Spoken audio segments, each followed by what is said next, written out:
அனுப்பும்போது அந்த செக்ரட்டரி சொல்லுவார், ராயப்பா பாதியில் விட்டு வந்துடக்கூடாதுப்பா, எதையும் முழுமையாக செய்யணும். உடம்பு முழுக்க சாந்தி அடையும் போது தான் இதுலேருந்து நம்ம ஜமீனை காப்பாற்ற முடியலாம் சொல்லலாம். அதெல்லாம் அவனுக்கு எதிரொலிக்கும். அப்புறம் ஒரு அந்த பாடி அப்படியே தொடுவான், நெஞ்சில் வந்து தொடுவான். இப்படி நெஞ்சில் வந்து அப்படி தொடும்போது இந்த இளவரசி உயிர் அவன் வந்து அப்படியே லேசாக மயக்கம் தெளிஞ்சு பார்ப்பான். இவன் அப்படியே பதறி போய் நின்றுடுவான். நின்று ஒன்றுமே பேச மாட்டான். அப்படியே கதவை திறந்து வெளியே வரும். உடம்பு முழுக்க இருந்தது குங்குமமாக இருக்கும். எனக்கு என்னென்னா, வெளியே போய் அவளோட நான் உறவு வச்சுக்கணும்னு சொல்லிடணும் தான் அவளை தொடுவான். ஆனால் அவள் உயிர் இருக்கும். அவன் வந்து சொல்லுவான், எல்லோரும் வெளியே காத்து நிற்பான். எல்லோரும் இல்லை, அந்த 3-4 பேர் காத்து நிற்பாங்க. சொல்லுவான், இளவரசி அம்மா வந்து உயிர் இருக்குது, அவங்க வந்து விஷம் குடிச்சிட்டாங்க, ஆனால் மயக்கத்தில் தான் இருக்கிறாங்க, சாவலை அப்படின்னு சொல்லுவான்.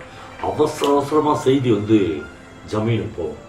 ஜமீன் வந்து பதட்டத்தோடு ஓடி வருவார். ஓடி வந்து அந்த ரூமுக்குள்ளே நுழையும் போது ராயப்பனை பார்ப்பார். ராயப்பன் உடம்பு முழுக்க குங்குமம் இருக்கும். அதை அவர் டிஸ்டர்ப் பண்ணும். எல்லாமே முடிஞ்சிருக்குமோ அப்படின்னு உள்ளே போவார். உள்ளே உயிரோடு தான் பொண்ணு படுத்துனுப்பான். அப்படியே வெளியே வரார். அவருடைய செக்ரட்டரியை பார்த்து ஏதோ ஒன்று சொல்லிட்டு விறுவிறுன்னு தன்னுடைய அறைக்கு போவார்.